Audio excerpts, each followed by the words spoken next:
కేటీఆర్ నేతృత్వంలో కాళేశ్వరం ప్రాజెక్టు సందర్శనకు వెళ్లబోతున్నారు. ఉదయం 10 గంటలకు కన్నేపల్లి పంప్ హౌస్ పరిశీలిస్తారు. ఆ తర్వాత అంటే ఉదయం 11 గంటలకు మేడిగడ్డ బ్రాజ్ను సందర్శిస్తారు. మరమ్మతులు పూర్తయిన తర్వాత ఇదే తొలి విజిట్ కాబోతోంది. నిన్న ఎల్ఎండి రిజర్వాయర్ సందర్శించారు ఎమ్మెల్యేలు. విజువల్స్ మీరు చూస్తున్నారు. ఈరోజు మరి కాసేపట్లో మేడిగడ్డ బ్యారేజ్కు వెళ్లబోతున్నారు బీఆర్ఎస్ ఎమ్మెల్యేలు. అక్కడ పనులను పరిశీలించబోతున్నారు. కేటీఆర్ నేతృత్వంలో కాళేశ్వరం ప్రాజెక్టు సందర్శిస్తున్నారు బీఆర్ఎస్ ఎమ్మెల్యేలు. ఉదయం 10 గంటలకు కన్నేపల్లి పంప్ హౌస్ పరిశీలిస్తారు. ఆ తర్వాత ఉదయం 11 గంటలకు మేడిగడ్డ బ్యారేజ్ పనులను సందర్శిస్తారు. అక్కడ పనులు ఎంతవరకు వచ్చాయి, ముఖ్యంగా కాళేశ్వరం విషయంలో ఇటు బీఆర్ఎస్ అలాగే కాంగ్రెస్ మధ్య మాటల యుద్ధం నడుస్తోంది. ఈ నేపథ్యంలో అక్కడ పనులు ఎంతవరకు వచ్చాయి, కాంగ్రెస్ ప్రభుత్వం చెబుతోంది అక్కడ అమలవుతోందా లేకపోతే కేవలం ఆరోపణలకు మాత్రమే పరిమితం అవుతోందా అనే అంశానికి సంబంధించి వెళ్ళి సందర్శించి ఆ తర్వాత మాట్లాడే అవకాశం కనిపిస్తోంది. ఈ నేపథ్యంలో అక్కడ ఇంట్రెస్టింగ్ నెలకొందనే చెప్పుకోవాలి. ఎందుకంటే మేడిగడ్డ కావచ్చు అలాగే కన్నేపల్లికి సంబంధించి ఈ రెండు కూడా వార్తల్లో నిలిచిన సందర్భాన్ని మనం చూసాం. ఈ నేపథ్యంలో అక్కడికి వెళ్ళబోతున్నారు బీఆర్ఎస్ ఎమ్మెల్యేలు. కేటీఆర్ నేతృత్వంలో బీఆర్ఎస్ ఎమ్మెల్యేలు అక్కడికి వెళ్ళబోతున్నారు. వెళ్ళి అక్కడ పనులను పరిశీలించబోతున్నారు. ఆ తర్వాత దాని మీద మాట్లాడే అవకాశం కనిపిస్తుంది. ఇదే అంశానికి సంబంధించి మా ప్రతినిధి చంద్రశేఖర్ బీఆర్ఎస్ ఎమ్మెల్యేతో మాట్లాడారు. వాళ్ళు ఏమంటున్నారో చూద్దాం. బీఆర్ఎస్ వర్కింగ్ ప్రెసిడెంట్ కేటీఆర్ అధ్యక్షతన ఎమ్మెల్యేలు ఎమ్మెల్సీలు అందరూ కూడా ప్రాజెక్టు బాటపట్టారు. కాళేశ్వరం ప్రాజెక్టు సందర్శిస్తున్నారు. ముందుగా లోయర్ మానేట్ డ్యామ్ ప్రాజెక్టును సందర్శించడం జరిగింది. ఏ ఉద్దేశంతో సందర్శిస్తున్నారో తెలుసుకుందాం. మనతో హుజురాబాద్ ఎమ్మెల్యే కౌశిక్ రెడ్డి గారు ఉన్నారు. కౌశిక్ రెడ్డి గారు చెప్పండి, ఎందుకు వెళ్తున్నారు అందరు ఎమ్మెల్యేలు ఎమ్మెల్సీలు మీ పార్టీకి సంబంధించిన? పోయిన అసెంబ్లీలో పూర్తి అబద్ధాల ప్రచారం చేసిండ్రు ఈ కాంగ్రెస్ వాళ్ళు. ఇవాళ 10 లక్షల క్యూసెక్ ఆఫ్ వాటర్ ఆడ నుంచి పోతా ఉంది. ఇవాళ అద్భుతంగా గేట్లు మేడిగడ్డ అద్భుతంగా దాన్ని తట్టుకొని ఉన్నది. వీళ్ళు కేవలం అబద్ధాల ప్రచారానికే చేస్తూ ఉన్నారు. ఇవాళ మేము వెంటనే డిమాండ్ చేసేది ఏంటంటే ఎల్ఎండిలో 24 టీఎంసీ ఆఫ్ వాటర్ పడుతుంది, అటు మిడ్ మానేర్లో 27 టీఎంసీలు పడుతుంది. కేవలం ఇవాళ ఎల్ఎండిలో 5 టీఎంసీలు మాత్రమే ఉన్నాయి, మిడ్ మానేర్లో 5.4 టీఎంసీ మాత్రమే ఉన్నాయి. మరి ఈ 10 లక్షల క్యూసెక్ ఆఫ్ వాటర్ సముద్ర పాలైపోతుంది. ఎందుకు మీరు అది లిఫ్ట్ చేసి రైతులకు ఇస్తలేరు? దీనికి జవాబు చెప్పుర్రి. మీరు ఇట్లా ఇదే తమాషా చేస్తే రేపు కేసీఆర్ గారి నాయకత్వంలో 50,000 మంది రైతులని తీసుకొని పోయి మేమే పంపుల హౌస్ ఆన్ చేస్తాం. కాళేశ్వరం ప్రాజెక్టు ఒక విఫల ప్రాజెక్టు. నీటిని వదిలితే అవి తట్టుకోలేవు. ఒకవైపు మేడిగడ్డ, అన్నారం, సుందీల ఇవి కొట్టుకుపోయేటువంటి ప్రమాదం ఉంది. ఇప్పటికే ఆ బ్యారేజ్కి సంబంధించి పిల్లర్లు కుంగిపోయినాయి అని చెప్పేసి చెప్తున్నటువంటి పరిస్థితి. అరే వాళ్ళకి సిగ్గున ఇంక మనుషులు వాళ్ళు ఇంకేమైనా అన్నం తింటురా గడ్డి తింటురా? ఇలా 10 లక్షల క్యూసెక్ ఆఫ్ వాటర్ ఆడ నుంచి పోతుంది అంటే మీకు అర్థమవుతలేదా? 10 లక్షల క్యూసెక్ ఆఫ్ వాటర్ పోతే ఇంకెట్లా కొట్టుకుపోతుంది? దానికంటే ఎక్కువ ఏముంటుంది? ఇలా 10 లక్షల క్యూసెక్ ఆఫ్ వాటర్ ఆడ నుంచి పోతుంది. ఖచ్చితంగా అది వెంటనే ఎత్తాలి. మిడ్ మానేర్ని ఎల్ఎండిని కూడా నింపాలి. మనకి 220 or 240 టీఎంసీ మొత్తం నీళ్లు నింపుకునే కెపాసిటీ ఉంది ఓవరాల్ మన దగ్గరికి. 243 టీఎంసీలు నింపుకునే కెపాసిటీ ఉంది మొత్తము. ఇది ఫస్ట్ స్టోర్ చేయండి. మీరు ఎందుకు స్టోర్ చేస్తలేరు? అవకాశం ఉన్నా ఎందుకు పంపులు ఆన్ చేస్తలేరు? ఎందుకంటే కేసీఆర్కి పేరు వస్తుంది, దీన్ని రైతులను ఇబ్బంది పెట్టాలి. ఇది ఖచ్చితంగా రేపు మీరు ఇట్లా ఆన్ చేయకపోతే మీ మెడలు వంచి 50,000 మంది రైతులని తీసుకొని మిమ్మల్ని తొక్కుకుంటూ పోయి పంప్ హౌస్ ఆన్ చేస్తాం. Thank you. ఇదే మొత్తం మీద కాళేశ్వరం ప్రాజెక్ట్ సంబంధించి నీటిని రైతన్నలకు ఇచ్చేయాలి ఖచ్చితంగా, లేదంటే కేసీఆర్ అధ్యక్షతన 50,000 మంది రైతులు వెళ్ళి ధర్నా చేస్తాం, ఆందోళన చేస్తాం, ఖచ్చితంగా రైతులను ఆదుకోవాల్సినటువంటి అవసరం ఉంది అని చెప్పి అభిప్రాయం వ్యక్తం చేస్తున్నారు. ఇప్పటి నుంచి రేవంత్ రెడ్డి సర్కార్కి చుక్కలు చూపిస్తాం అనేటువంటి ఇండికేషన్ అయితే కౌశిక్ రెడ్డి చెప్తున్నటువంటి పరిస్థితి. విడుదల సుమంత్ కేసీఆర్ ముఖ్యమంత్రిగా ఉన్నప్పుడు కాళేశ్వరం ఒక అద్భుతమైన ప్రాజెక్టు అని చెప్పడం జరిగింది. దేశవ్యాప్తంగా ప్రశంసలు అందుకున్నటువంటి ప్రాజెక్టు. మేడిగడ్డ సంబంధించి కాళేశ్వరం ప్రాజెక్టులో లోపాలు వచ్చాయి, పిల్లర్లు కుంగిపోయాయని చెప్పేసి దాని మీద చర్చ జరుగుతుంది. ఒక వివాదాస్పద అంశంగా మారింది. తాజాగా గతంలో సైతం ఒకవైపు బీఆర్ఎస్ నాయకులు ఎమ్మెల్యేలు వెళ్ళారు, ప్రాజెక్టు సందర్శించారు, అలాగే మంత్రులు వెళ్ళి సందర్శించడం జరిగింది. తాజాగా మరొకసారి బీఆర్ఎస్ వర్కింగ్ ప్రెసిడెంట్ కేటీఆర్ అధ్యక్షతన కొంతమంది ఎమ్మెల్యేలు ఎమ్మెల్సీలు ఇతర నాయకులు కాళేశ్వరం ప్రాజెక్టు సందర్శిస్తున్నారు. ముందుగా కరీంనగర్ లోయర్ మానేట్ డ్యామ్ను సందర్శించారు. ఇదే అంశానికి సంబంధించి అసలు కాళేశ్వరం ప్రాజెక్టు సక్సెసా ఫెయిల్యూరా తెలుసుకుందాం. మనతో మాట్లాడడానికి మాజీ ఎమ్మెల్యే సుంకె రవిశంకర్ ఉన్నారు, సీనియర్ నేత. చెప్పండి, ఎట్లా చూడొచ్చు కాళేశ్వరం ప్రాజెక్టు ఒక విఫల ప్రాజెక్ట్ అని చెప్పేసి అధికార కాంగ్రెస్ పార్టీ నేతలు చెప్తున్నారు, ముఖ్యమంత్రితో సహా ఇతరులు ఆరోపణలు చేస్తున్నారు.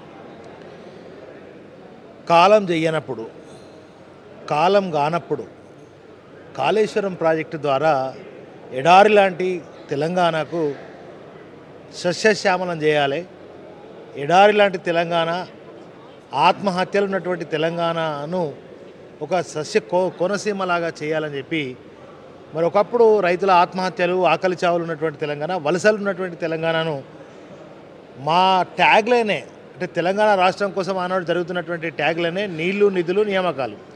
మరి గోదావరి ఆ 60-65 సంవత్సరాల పాటు గోదావరి సముద్రంలో కలిసేది.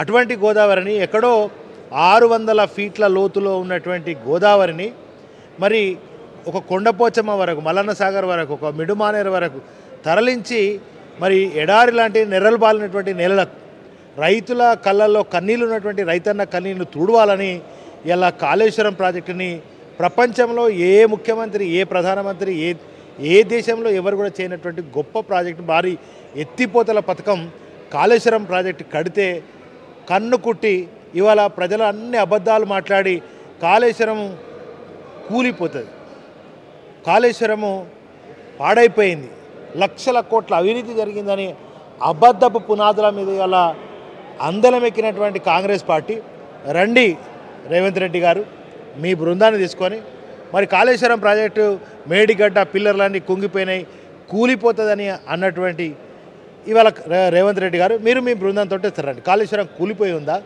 చాతగాని అసమర్థ జ్ఞానం లేనటువంటి కాంగ్రెస్ వాళ్ళు ఇవాళ లక్షల క్యూసెక్ల నీళ్లు పర్ డే 5, 6, 7 లక్షల క్యూసెక్ల నీళ్లు పర్ డే మేడిగడ్డ ద్వారా పోతున్నాయి. అక్కడ నుంచి ఆపి ఎల్లంపల్లి ద్వారా ఇప్పుడు చాలా రోజుల నుంచి వర్షాలు పడి గోదావరి తరలిపోతున్నటువంటి సముద్రంలో కలుస్తున్నటువంటి నీటిని ఇవాళ గాయత్రి పంప్ హౌస్ ద్వారా మిడ్మానర్కి పంపి, ఎల్ఎండికి పంపి, అవసరమైతే ఎస్ఆర్ఎస్పి పునరుజ్జీవ పథకం ద్వారా ఎస్ఆర్ఎస్పీలకు కూడా పంపి మరి ఇవాళ పంటలు ఎండిపోకుండా రైతాంగాన్ని కాపాడి రైతుల కళ్ళల్లో మరి ఆనందాన్ని నింపేటట్టుగా వాళ్ళకు నీళ్ళు ఇవ్వాల్సినటువంటి ప్రభుత్వం బాధ్యతారహితంగా, అవగాహన రహితంగా ఇవాళ కాళేశ్వరం మీదగా అనేక బురద తల్లి కేసీఆర్ గారి మీద అనేకమైనటువంటి ఆరోపణలు చేసి ఇవాళ మరి రేవంత్ రెడ్డి గారు దీని మీద మాట్లాడతలేదు. కాళేశ్వరం అరే నీళ్ళు వచ్చినాయి, కాళేశ్వరం బాగుందనేది కూడా మాట్లాడతలేడు. అంటే అన్ని అబద్ధాలు మాట్లాడి ఇవాళ వాళ్ళకు నోరు కూడా వచ్చే పరిస్థితి లేదు. ఇవాళ కాళేశ్వరం ప్రాజెక్టు బ్రహ్మాండంగా ఉంది, స్ట్రాంగ్గా ఉంది. ఇప్పటికైనా సముద్రంలో కలిసే లక్షల క్యూసెక్ల నీళ్లను ఆపండి. దానిలో ఎలాంటి లోపాలు లేవంటారా? పిల్లర్ 27 పిల్లర్ కుంగిపోయింది, అక్కడ గేట్లు కూడా రిపేర్ చేస్తే కూడా ఆగుతాయా లేదా అని చెప్పేసి నేషనల్ డ్యామ్ సేఫ్టీ అథారిటీ వాళ్ళు పరిశీలించారు, పీసీ ఘోష్ కమిటీ వాళ్ళు పరిశీలించి వెళ్ళడం జరిగింది. దీనికి సంబంధించి ఏమంటారు? ఇప్పుడు అక్కడ ఇసుకలో కొన్నిసార్లు భూకంపాలు రావచ్చు, నిర్మాణంలో కూడా కొంత లోపం ఉంటే చిన్న ఒక పిల్లరు 2 పిల్లర్లు కుంగిపోయినంత మాత్రాన ఒక కాఫర్ డ్యామ్ కట్టి, ఒక సేఫ్టీ డ్యామ్ దాని చుట్టూ కట్టి నీళ్ళను ఆపుకొని రైతులకు నీళ్ళు ఇవ్వాల్సిన బాధ్యత ఉన్నది. ఇదే కేసీఆర్ గారు ఆనాడు నల్లగొండ సభకు బయలుదేరేటప్పుడు, మహబూబ్ నగర్ బయలుదేరేటప్పుడు నేను కూడా మా నియోజకవర్గ రైతాంగం అంతా కూడా మరి లొల్లి పెట్టి వర్షకాలం మీద ధర్నా చేస్తే అప్పటికప్పుడు పొద్దుగాల ధర్నా చేస్తే సాయంత్రానికి నీళ్ళు ఇచ్చారు. అవి ఎట్లు ఇచ్చారు? మరి ఇవాళ ఈ కాళేశ్వరం ద్వారా మేడిగడ్డ ద్వారా పోతున్నటువంటి అన్నారము, సుందిల్ల ఇవన్నీ బ్యారేజ్ల ద్వారా నీళ్లు పోతున్నటువంటి నీళ్లను ఇప్పటికైనా ఈ క్షణానికైనా నీళ్ళను ఆపండి. నిందలు వేసినటువంటి మీరు ఇవాళ మళ్ళీ నీళ్ళు ఇస్తే అయ్యో కాళేశ్వరం కూలిపోలేదు కదా, మరి అప్పుడు అట్లా మాట్లాడినావు కదా అని ప్రజలు అంటారంటే డెఫినెట్గా నీ మీద ఖచ్చితంగా ప్రజలు రైతాంగం తిరగబడే రోజు సందర్భం వచ్చింది. ఎందుకంటే నువ్వు అబద్ధాలు ఆడినావు కనుక. సో ఇవాళ కేంద్ర ప్రభుత్వం ద్వారా, జనవరుల శాఖ ద్వారా ఇవాళ రాష్ట్ర ప్రభుత్వం ద్వారా జరిగినటువంటి సర్వే జరిగింది. దాని ద్వారా చిన్న ఇబ్బంది జరిగిందని మేము కూడా ఒప్పుకున్నాం. ఇవాళ డ్యామ్ సేఫ్టీ అథారిటీ వాళ్ళు కూడా చెప్పారు. సో దీని ద్వారా ఇబ్బంది లేదు, ఇవాళ నీళ్ళను ఆపుకోవచ్చు. రైతాంగానికి నీళ్లు కూడా 100% ఇవ్వచ్చు. గాయత్రి పంప్ హౌస్ మిడ్మానేరు ద్వారా విడుదల చేసి ఎస్ఆర్ఎస్పీలో కూడా అక్కడ మహారాష్ట్ర నుంచి ఇప్పుడే కొత్తగా కొంత నీరు ఈ వర్షాల కారణంగా 20 టీఎంసీల నీరు చేరుకునే అవకాశం ఉంది. దాదాపు అది 90 టీఎంసీలు ఉంటాయి. ఇదే మిడ్మానేరు దాదాపు 27 టీఎంసీల నీళ్ళు ఆగుతాయి. ఇలా 5 టీఎంసీల డెడ్ స్టోరేజ్లో ఎల్ఎండి కానీ ఎంఎండి కానీ డెడ్ స్టోరేజ్లో ఉన్నది. మరి ఇప్పటికైనా కళ్ళు తెరిచి రైతాంగం తాగునీరు కూడా అవసరం పడుతుంది. అంటే ఈ తాగునీరు సాగునీరుతో ఇబ్బంది పడుతున్నటువంటి తరుణంలో బీఆర్ఎస్ నేతలందరూ కూడా ప్రాజెక్టు బాట పట్టడం వల్ల రైతులకు ఒక భరోసా కల్పించే అవకాశం ఉంటుందా? ఎట్లా చూడొచ్చు? 100% రేవంత్ రెడ్డి గారి ప్రభుత్వం కళ్ళు తెరుస్తుంది, నిజాలను సత్యాన్ని గ్రహిస్తుంది. ఇవాళ అక్కడ నుంచి కాళేశ్వరం నుంచి కానీ మేడిగడ్డ నుంచి కానీ అదేవిధంగా సుందిల్లా ఎల్లంపల్లి ద్వారా నారాయణపూర్కు నీళ్ళు ఇవ్వచ్చు, ఎల్లంపల్లి ద్వారా ఇవాళ మెడుమానేరుకు గాయత్రి పంప ద్వారా కూడా నీళ్ళు ఇవ్వచ్చు.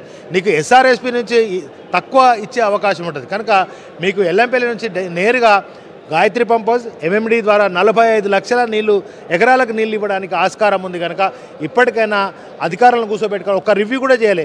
వర్షాలు వచ్చకంటే ముందు ఒక ఇరిగేషన్తో రివ్యూ పెట్టుకొని ఏం నీళ్ళు ఉన్నాయి, మరి వర్షాలు వస్తే ఎట్లా, రాకపోతే ఎట్లా, అసలు కాళేశ్వరం ప్రాజెక్టు కట్టిందే కాలం చేయకపోయినా వర్షాలు పడకపోయినా ఈ కాళేశ్వరం ప్రాజెక్టు తాగునీళ్లకు సాగునీళ్లకు ఆదుకుంటుందనే ఉద్దేశంగానే ఇవాళ ఆ ప్రాజెక్టు కట్టడం, దాని ప్రయోజనాలు కూడా ఇప్పుడు మనం ముందుకెళ్తాం. మొత్తం మీద ఇటు అధికార ప్రతిపక్ష నేతల మధ్య కాళేశ్వరం ప్రాజెక్టు పైన మాటల యుద్ధం జరుగుతుందని చెప్పుకోవచ్చు. ఒకవైపు 243 టీఎంసీల నీటిని నిల్వ ఉంచి ఎత్తైన ప్రాంతానికి లిఫ్ట్ ఇరిగేషన్ చేయడానికి బృహత్తరమైనటువంటి ప్రణాళిక చేపట్టినటువంటి కాళేశ్వరం ప్రాజెక్టు దానిలో కొన్ని పిల్లర్లు కుంగిపోవడం, ఇతరత్ర ఇబ్బందులు రావడంతో కాళేశ్వరం ప్రాజెక్టు పైన నేషనల్ డ్యామ్ సేఫ్టీ అథారిటీ అలాగే పీసీ ఘోష్ కమిటీ విచారణ జరుపుతుంది. దీనికి సంబంధించి ఇప్పటికే రంగంలో దిగింది. మరొక వైపు అసలు ప్రాజెక్టు గత ప్రభుత్వం మీద అక్కసుతో కక్షపూరితమైనటువంటి వ్యవహారం రేవంత్ రెడ్డి సర్కార్ చేస్తుంది. ఖచ్చితంగా ఒక ఆలోచనతోనే ఒక రివ్యూ చేస్తే కాలం లేనప్పుడు కాళేశ్వరం ప్రాజెక్టు ద్వారా లిఫ్ట్ ఇరిగేషన్ ప్రాజెక్టులు Mallanna Sagar, Kondapochamma, mid Maner, lower Maner dam ద్వారా అనేక లక్షలాది ఎకరాలకి సాగునీరు అందించే బృహత్తర పథకాన్ని వాళ్ళు వినియోగించుకోలేకపోతున్నారు. కేవలం అక్కస్తో ఈ విధమైన చర్యలకు చేపడుతున్నారు. ఖచ్చితంగా నీటిని అందించాలి, నీటిని నిల్వ చేసి అందించాల్సినటువంటి అవసరం ఉంది, చిన్న చిన్న రిపేర్లు చేయాల్సినటువంటి బాధ్యత ఉంది అని చెప్పి అభిప్రాయం వ్యక్తం చేస్తున్నటువంటి పరిస్థితి. వీడియో జర్నలిస్ట్ సుమంత్తో కలిసి చంద్రశేఖర్, RTV, కరీంనగర్ నుండి.